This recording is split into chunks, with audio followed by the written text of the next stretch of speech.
The last days at FORCADOS High School, Chapter 1.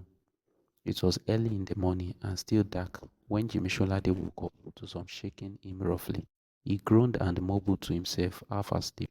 Jimmy, he checked, fully awake. At the sound of that familiar voice, it was his brother, Wally, Jimmy said in surprise.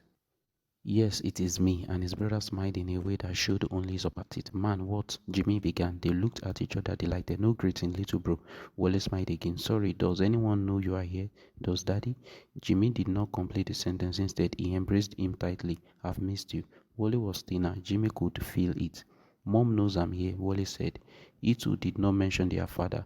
Just then, the alarm clock sounded. It was time for Jimmy to get up, and he released his brother. Go on, get ready for school, Wally said, stretching on the bed. At least you seem happy to see me. He looked round the room at the carelessly flung shirts, jeans, and boxer shorts over the chair to the poster of the Manchester United football team on the wall above Jimmy's bed.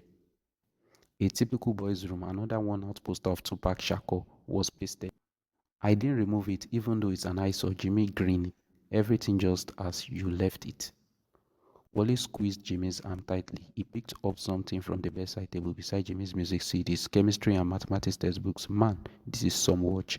Must have cost a mountain. You always get all the nicest things. Why? Wally, don't touch my watch. What's your problem? Can't I look at a watch? I'm sorry, bro. Jimmy muttered. I'm glad to see you back. Really? But you know, my cute, spoiled little brother, you grow taller every time I see you. Wally got up, walked towards the door. Don't worry about the old bear.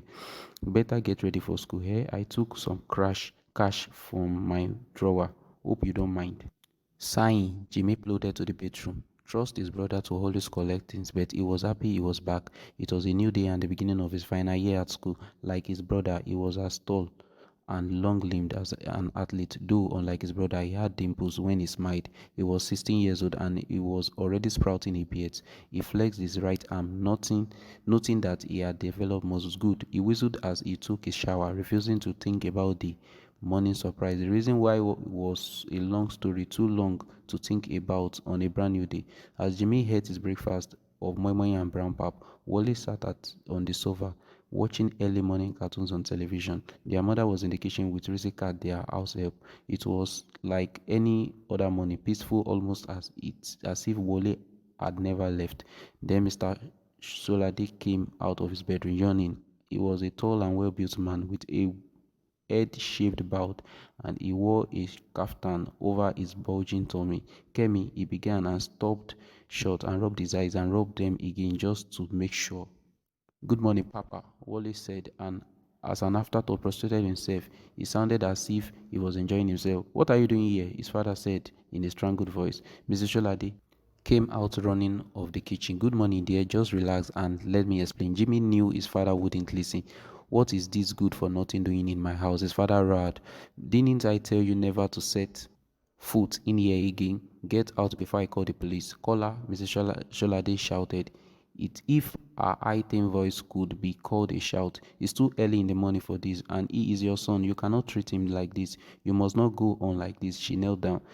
It's you, Mr. Shalade turned on her. You spoiled the boy. He has brought shame and disgrace on this family, and you still beg for him. All your children are bad. Jimmy jumped down from the dining table and knelt down too, beside his mother and brother. Papa, forgive him. Mr. Shalade stood still, his chest heaving, and said very quietly, You are not welcome here, and turned back to his room. Mr. Shalade collapsed on a chair, but when Wally stood up, he was grinning widely. You can laugh. His mother, it is not funny. You saw how he reacted. We shall have to see Uncle Karim and maybe Uncle Shola, then we'll talk to him. He's not a serious man, Wally said, grinding. Ah, Wally, his mother protested. He's your father. Jimmy picked up his school bag and slung it over his shoulder. You've not finished it, his mother said anxiously. I'm not hungry, bro. Stay cool. He was annoyed as he turned for the door, but he didn't know exactly why. Papa and his temper, Jimmy thought. Outside the gate, he stood for a moment and listened to the distant sounds of the buses, shouts of the bus conductors on the main road. A croak crowed in the distance. Someone called his name. It was his next door neighbor and roommate Ansar Issa Egbebe, running towards him, a short thin boy who hardly reached Jimmy's shoulders. Heard you arrived back from your trip yesterday, Ansar said, slightly out of breath. was waiting for you. Hey, Hansa, sorry, my mind was somewhere else. Jimmy smiled delightedly and threw Hansa a friendly punch. Hansa snorted noisily. Well,